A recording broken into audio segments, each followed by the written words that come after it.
हरि ओम। नाहं प्रकाशः सर्वस्य योगमाया समावृतः मूढ़ोऽयं नाभिजानाति लोको मामजमव्ययम्। ये गीता का श्लोक है, अध्याय 7 का 25वां श्लोक। भगवान इसमें कहते हैं, उन लोगों को विशेषकर भगवान इंगित करते हैं जो ब्रह्म को, जो कृष्ण को, जो राम को जन्म लेने वाला और मृत्यु को प्राप्त करने वाला समझते हैं। भगवान ने उनको मूढ़ व्यक्ति कहा है। भगवान बोलते हैं, ना हम प्रकाशा सर्वस्य योग माया समावृतः मूढ़ोऽयं नाभिजानाति लोको मामजमव्ययम्। यह जो मूढ़ मनुष्य समुदाय है, जिसको ज्ञान की प्राप्ति नहीं है, यह जो मूढ़ मनुष्य समुदाय है, मुझे अजन्मा और अविनाशी ठीक तरह से नहीं जानता है। उन सबके सामने मैं योग माया से अच्छी तरह से ढका रहता हूँ, प्रकट नहीं होता हूँ। जिसने ज्ञान की प्राप्त कर ली है, जिसके विवेक खुल गया है, वो परमात्मा को, ब्रह्म को सर्वत्र देखता है और अविनाशी रूप में उसको भजता है। ऐसा नहीं होता है कि परमात्मा जन्म लेते हैं और उनका शरीर मृत्यु को प्राप्त होता है। ना वो जन्म लेते हैं, ना वो मृत्यु को प्राप्त होते हैं। भगवान कहते हैं, मूढ़ोऽहं नाभिजानाति, लेकिन मूढ़ लोग मुझे नहीं जानते हैं, क्योंकि ना मैं जन्म लेता हूँ और ना मृत्यु को प्राप्त होता हूँ। इसी श्लोक को ध्यान में रखते हुए एक कविता की रचना की है, आपको सुनाते हैं। अजन्मे का जन्म शीर्षक है, अजन्मे का जन्म। ये कैसा खेल रचाते हो तुम, कैसा खेल रचाते हो, जो अजर अक्षुण अजन्मा ब्रह्म तुम उसका जन्म कराते हो। ये कैसा खेल रचाते हो तुम, कैसा खेल रचाते हो। संपूर्ण उत्पत्ति का जो बीज मंत्र, संपूर्ण उत्पत्ति का जो बीज मंत्र, उसे खीरे से जन्म कराते हो। ये कैसा खेल रचाते हो, ये कैसा ढोंग रचाते हो। करना ही है जन्म हरि का, तो हृदय गर्भ में जन्म कराओ। करना ही है जन्म हरि का, तो हृदय गर्भ में जन्म कराओ।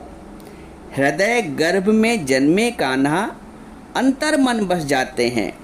हृदय गर्भ में जन्मे कान्हा अंतर मन बस जाते हैं, और खीरे से जन्मे कान्हा फिर धीरे से बह जाते हैं। तो ये जो हरि का जन्म भी मान लो तुम्हें कराना है, तो शाश्वत रूप से कराओ ना, हृदय में कराओ ना। एक बार जो हृदय में समा जाता फिर वो निकलता नहीं है। तो हरि का स्थान हृदय में है। हरि का जन्म भी कर, तुम संसार में जन्म कराते हो, खीरे से जन्म कराते हो। भगवान कहते हैं, ये मूढ़ व्यक्ति हैं, हमें नहीं जानते हैं। मूढ़ोऽयं नाभिजानाति। आवश्यकता है परमात्मा को जानने की, ब्रह्म को जानने की, राम को जानने की, कृष्ण को जानने की। हम तत्व से नहीं जान पाते हैं और बाहरी क्रियाकलाप में अपने आप को जीवन भर उलझाए रहते हैं। एक राम दशरथ का बेटा, एक राम घट घट में लेटा। एक राम का सकल पसारा, एक राम सर्व से न्यारा। कोई दशरथ का बेटा मानता है, कोई उनको अयोध्या का राजा मानता है, कोई वीर योद्धा मानता है। लेकिन जो ज्ञानी है, जो भक्त है, वो तत्व से जानता है। वो ये जानता है कि जिस तरह मक्खन में दूध के सिवा कुछ नहीं है, बर्फ में जल के सिवा कुछ नहीं है, घड़े में मिट्टी के सिवा कुछ नहीं है, वैसे ही संपूर्ण जगत में परमात्मा के सिवा कुछ बना ही नहीं है। वही ओतप्रोत है। भगवान स्वयं बोलते हैं, अहम सर्वमिदं प्रोतम, मयि सर्वमिदं प्रोतम सूत्रे मणिगणाइव, मैं ही सर्वत्र ओतप्रोत हूँ, जैसे सूत्र में सूत्र की मणियाँ। मयि सर्वमिदं प्रोतम सूत्रे मणिगणाइव, कोई जगह न तुझसे खाली है, तू व्यापक डाली डाली है।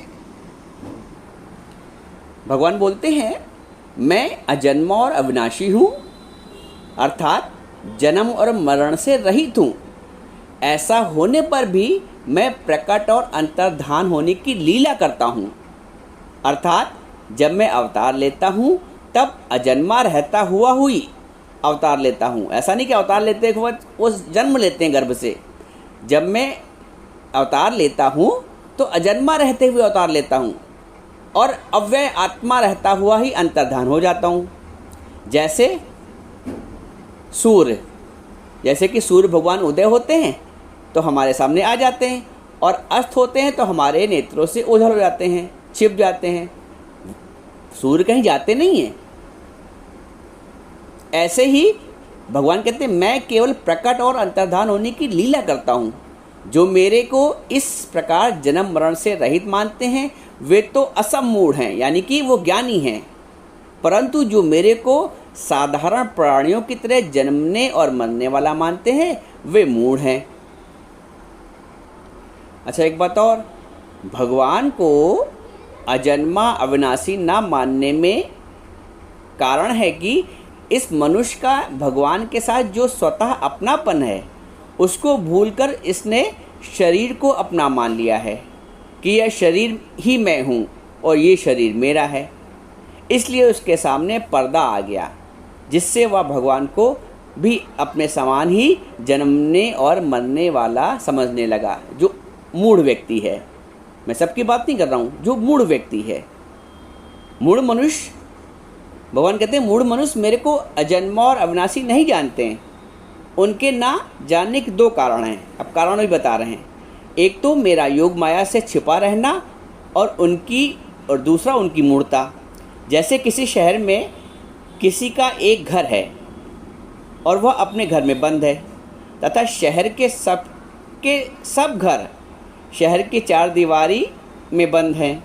अगर वह मनुष्य बाहर निकलना चाहे तो अपने घर से निकल सकता है, पर शहर की चार दीवारी से निकलना उसके हाथ की बात नहीं, उसके वश की बात नहीं है। भाई अपने घर से तो निकल सकता है, लेकिन शहर के पूरी चार दीवारी चारों तरफ से बंद कर दिया गया तो कैसे निकलेगा। लेकिन आगे कहते हैं हाँ, यदि उस शहर का राजा चाहे तो वह उस चार दीवारी का दरवाज़ा भी खोल सकता है और उसके घर का दरवाज़ा भी खोल सकता है, यानी उसके घर का दरवाज़ा खोल सकता है, उसको अधिकार है राजा को, और शहर की जो चार दीवारी का दरवाज़ा है उसको भी खोल सकता है। अगर वह मनुष्य अपने घर का दरवाज़ा नहीं खोल सकता तो राजा उस दरवाजे को तोड़ भी सकता है, राजा को भी अधिकार है। ऐसे ही यह प्राणी अपनी मूर्ता को दूर करके अपने नित्य स्वरूप को जान सकता है।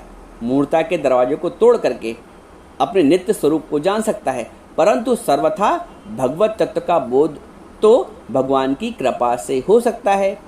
भगवान जिसको जानना चाहें वही उसको जान सकता है। सोई जानई जय देव जनाई, जानत तुम्हें हो जाई। ये है लाली देखन मैं गई तो मैं भी हो लाल। जब आप परमात्मा के जानने के लिए बढ़ते हो, परमात्मा के रंग में रंगना चाहते हो, तो आप भी उसी रंग में, क्योंकि परमात्मा का रंग है प्रेम, परमात्मा का रंग है सर्वत्र व्यापकता, तो आप भी उसमें बिना रंगे रह ही नहीं पाओगे। जैसे वो व्यक्ति उस राजा की शरण में जाए तो राजा दरवाजा खोल सकता है चार दीवारी का शहर की, उसके घर का भी खोल सकता है, नहीं खोलेगा तोड़ने का भी अधिकार राजा को। वैसे भगवान कहते हैं यदि मनुष्य सर्वथा मेरी शरण हो जाए तो मैं उसके अज्ञान को भी दूर कर सकता हूँ और अपनी माया को भी दूर कर देते हैं। यदि मनुष्य सर्वथा भगवान के शरण हो जाए तो भगवान उसके अज्ञान को भी दूर कर देते हैं और अपनी माया को भी दूर कर देते हैं। नाहम प्रकाशा सर्वस्व योग माया समर्वता, उन सब के सामने अर्थात उस मूढ़ समुदाय के सामने भगवान कहते हैं मैं भगवत भाव से प्रकट नहीं होता, कारण कि वे मेरे को अजन्मा अविनाशी भगवत रूप से जानना अथवा मानना नहीं चाहते हैं। वो तर्क करते हैं, वो बहस करते हैं, प्रत्युत वे मेरे को साधारण मनुष्य मानकर मेरी अवहेलना करते हैं। अतः उनके सामने मैं अपनी भगवत स्वरूप से कैसे प्रकट हो जाऊं? मतलब ये है, इसका तात्पर्य है कि जो मेरे को, भगवान कहते हैं, जो मेरे को अजन्मा अविनाशी नहीं मानते, प्रत्युत मेरे को जन्मने और मरने वाला मानते हैं, उनके सामने मैं अपनी योग माया से छिपा रहता हूँ, मैं प्रकट नहीं होता हूँ और समान मनुष्य जैसा ही रहता हूँ। परंतु जो मेरे को अजन्मा अविनाशी और संपूर्ण प्राणियों का ईश्वर मानते हैं, मेरे में श्रद्धा विश्वास रखते हैं, उनके भावों के अनुसार मैं उनके सामने प्रकट हो जाता हूँ। तो आपकी भावना कैसी है? जाकी रही भावना जैसी, तिन देखी मूरत प्रभु तैसी। तो प्रभु अजन्मा है, अविनाशी है, सर्वत्र व्यापक है। हमारी दृष्टि कैसी है? क्या हमने वो मैं और मेरेपन की दीवारों के ताले तोड़े हैं, वो दीवारें तोड़ी हैं? जिस दिन मैं और मेरे का पर्दा हटता है, भगवान तो है ही है, ये अहम का पर्दा एक आ गया है। तो प्रकट करो हृदय में अपने भगवान को, अपनी मैं और मेरे की दीवार को तोड़ो। भगवान तो प्रकट ही है, भगवान को प्रकट क्या करना है ही भगवान। एक जो मैं और मेरे का, अहम का, जीव भाव का पर्दा आ गया, वो पर्दा हटाना है। वो पर्दा गुरु की मदद से हटता है, गुरु के वचनों से, गुरु के ज्ञान से, गुरु की वाणी से। गुरु जब हमारे ऊपर करुणा करता है तब वो पर्दा हटता है। इसलिए गुरु की वंदना करनी चाहिए, इसलिए गुरु करना चाहिए, इसलिए गुरु की शरण में जाना चाहिए। उपदेशयन्ति ते ज्ञानम ज्ञानिनः तत्वदर्शिनः। तब गुरु उपदेश करते हैं, उस तत्व ज्ञान को हमें देते हैं। उपदेशयन्ति ते ज्ञानम ज्ञानिनः तत्वदर्शिनः। जो तत्वदर्शी गुरु है वही हमें तत्व का दर्शन करा सकता है। तो हमको एक ऐसे तत्वदर्शी गुरु के शरण में जाना है जो हमें तत्व दर्शन कराए, जो हमें सर्वत भगवत का दर्शन कराए। गीता ये भी बोलती है कि जो बुद्धिहीन मनुष्य भगवान को नहीं मानते, भगवान अवतार काल में सबके सामने प्रकट होते हुए भी उनके सामने प्रकट नहीं होते हैं। ये यथा माम प्रपद्यन्ते तांस तथैव भजाम्यहम्।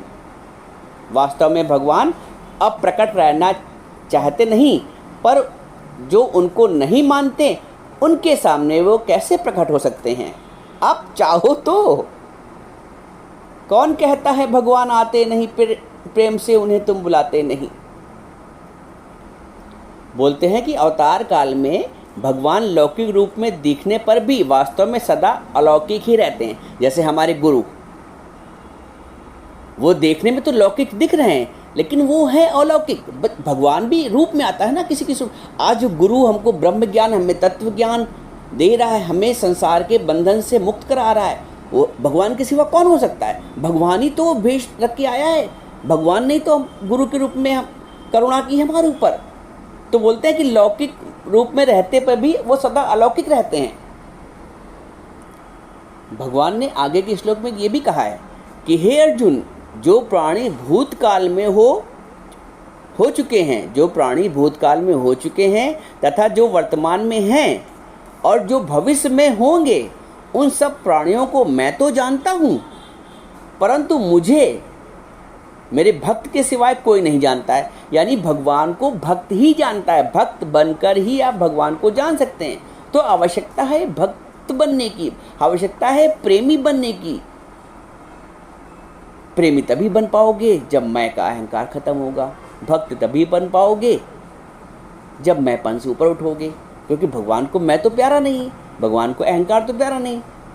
तुम याद करो भगवान वहाँ, तुम याद करो भगवान यहीं। भगवान को याद करने के लिए स्वयं को विस्मरण करना पड़ता है।